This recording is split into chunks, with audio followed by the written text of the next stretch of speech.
Você sabe quem foi Flávio Joséfo? No vídeo de hoje, um texto escrito pelo pastor Jefferson Magno Costa, publicado no jornal O Mensageiro da Paz em dezembro de 1989. Seja bem-vindo ao Diário Pentecostal Historiando, análise histórica e crítica sobre o movimento pentecostal brasileiro. Se inscreva no canal e siga nossas redes sociais. O povo que não conhece a sua história está condenado a repeti-la. Galileia, julho de 67 d.C. Estamos na região onde Jesus viveu seus dias de menino, de adolescente e de rapaz, ao lado de José, de Maria, de seus irmãos. Os judeus guerreiam contra os romanos. Dentro de mais 3 anos e alguns meses, uma das profecias de Jesus terá o seu fiel e terrível cumprimento: a queda de Jerusalém e a total destruição do templo. Marcos 13, 1 e 2. A revolta dos judeus contra os romanos começara no ano anterior, precisamente em maio de 66.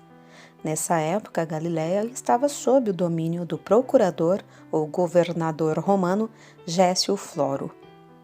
Foi nesse fatídico ano de 66 que tudo começou. Nem o governador romano Gécio Floro, nem aquele rei bastardo Herodes Agripa II, o famoso rei Agripa, citado em Atos 25 e 13, bisneto de Herodes o Grande, Mateus 2 e 1, puderam conter a rebelião dos judeus, que em pouco tempo se espalhou por toda a Palestina. É neste momento que entra em cena o homem cuja vida e obra nos levaram a traçar estas linhas. Seu nome? Flávio Joséfo.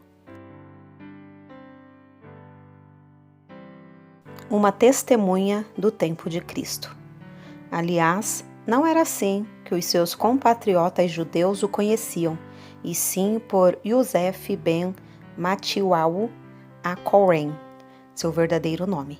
Ele passou a se chamar Flávio Joséfo após ter sido conduzido a Roma como prisioneiro do general Tito.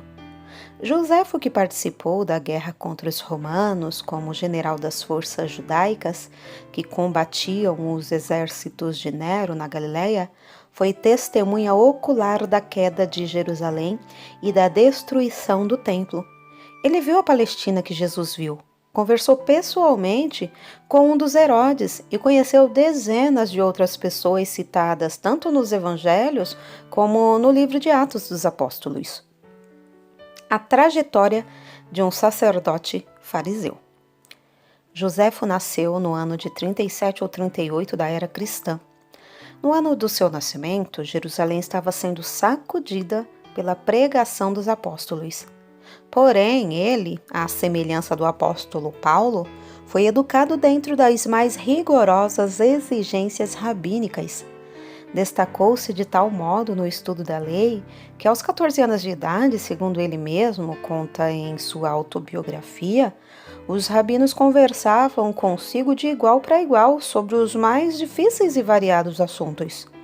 Tão intenso era o seu desejo de tornar-se fiel cumpridor da lei, que aos 16 anos foi para o deserto seguir as práticas religiosas de um velho eremita judeu chamado Bani, e de lá só voltou 3 anos depois, tornando-se fariseu.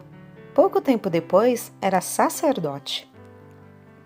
Aprendeu o grego e o latim, e graças à sua cultura e habilidade, foi enviado em 64 a Roma em missão semi-oficial. Ao retornar de lá, Joséfo deparou-se com os primeiros sinais da rebelião dos judeus contra os romanos. Sabedor de que a guerra havia começado em vários pontos da Palestina e tentando evitar que os judeus da Galileia, que até então permaneciam neutros, porém armados, entrassem na guerra, o Sinédrio, Supremo Tribunal Judaico, enviou o jovem sacerdote Flávio Joséfo em missão pacificadora entre os galileus. Porém, a onda nacional de revolta o arrastou e o envolveu, e muito contra sua vontade foi-lhe confiado o alto comando da Galileia. Derrota e estrangulamento coletivo. As legiões romanas, em campanha de guerra na Galiléia, atacaram os judeus sob o comando de Flávio Joséfo, forçando-os a se refugiarem na cidade fortificada de Jotapata, localizada a pouco mais de 15 quilômetros ao norte de Nazaré. Era o próprio Vespasiano que comandava o ataque. Após 47 dias de cerco, Jotapata caiu diante das espadas e lanças romanas. O jovem sacerdote, em companhia dos 40 mais graduados judeus sob o seu comando, refugiou-se dentro de uma cisterna profunda, no fundo da qual havia uma caverna. Porém, o esconderijo foi descoberto, e diante da promessa de Vespasiano poupar-lhe a vida caso eles se entregassem, os judeus que estavam com Joséfo acharam tão vergonhosa essa situação que resolveram apelar para o suicídio coletivo. Porém, Joséfo os convenceu a lançarem sorte entre si e se estrangularem uns aos outros de acordo com o que coubesse a cada um. Em pouco tempo, só restaram vivos Flávio Joséfo e um outro companheiro. Joséfo convenceu esse judeu a se entregar com ele a Vespasiano.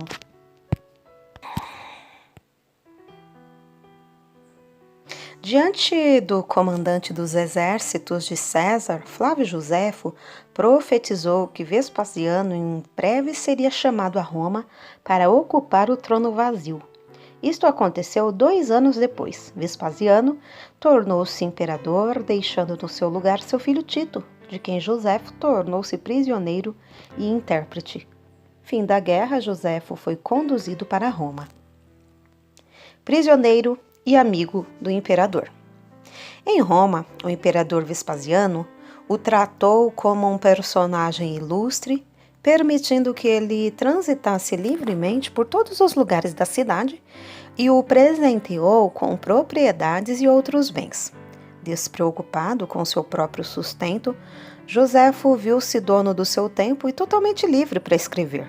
Em sua mente, ainda acesas as imagens de tudo quanto ele vira na guerra do seu povo contra os romanos.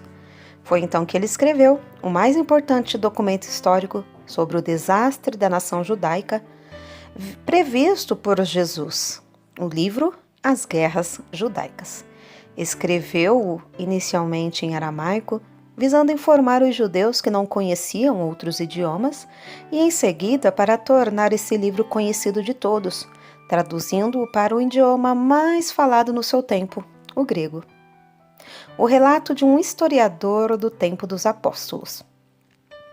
O que aumentou muito o valor desta obra foi o fato de seu autor ter tomado parte nos acontecimentos narrados e o acesso direto que teve aos comentários escritos por Vespasiano e seu filho Tito.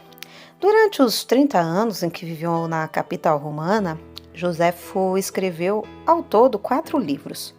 O primeiro, que acabamos de citar, foi concluído em 79 d.C. O segundo, intitulado Antiguidades Judaicas, foi concluído no ano 94. Este é outro imenso tesouro de informações, abrangendo a história de Israel desde a criação do mundo até o ano 66 d.C., quando a guerra contada na obra anterior teve o seu início. Para escrever as Antiguidades Judaicas, Joséfo serviu-se tanto da narração bíblica como de preciosos documentos deixados por outros historiadores anteriores a eles. Documentos estes que, em sua maioria, não chegaram até nós. Perderam-se na escuridão do passado, roídos pelos implacáveis dentes do tempo. É nesta obra que se encontra a preciosa e polêmica referência ao nosso Salvador Jesus Cristo, além do relato da prisão e execução de João Batista e do trágico fim de Tiago, irmão do Senhor. Joséfo deixou também o relato de sua própria vida, uma autobiografia, como resposta aos ataques de outro historiador judeu, Justo de Tiberíades, que escrevera 2 livros, História dos Reis dos Judeus e Guerra dos Judeus. e neste último acusara Joséfo de ter se conduzido deslealmente na guerra. Flávio Joséfo na CPAD. A Casa Publicadora das Assembleias de Deus estará lançando, sob o título genérico de História dos Hebreus, as obras completas deste fenomenal historiador Flávio Joséfo. Este manancial de informações históricas estará brevemente à disposição do povo evangélico de língua portuguesa e dos leitores em geral. Nos próximos números deste jornal voltaremos com mais esclarecimentos e detalhes sobre o que certamente vai se constituir em um dos mais importantes acontecimentos editoriais evangélicos brasileiros deste final do século. As obras completas de Flávio Joséfo, editados pela CPAD. Jefferson Magno Costa, Jornal Mensageiro da Paz, dezembro de 1989.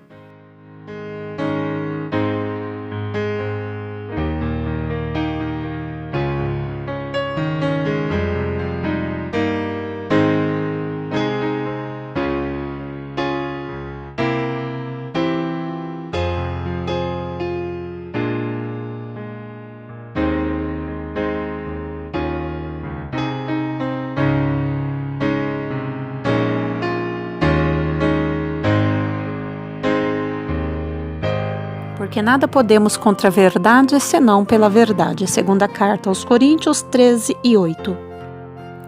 Se você gostou do conteúdo deste vídeo, se inscreva no canal, deixe o seu joinha, compartilhe e ative o sininho para receber do YouTube as notificações dos novos vídeos.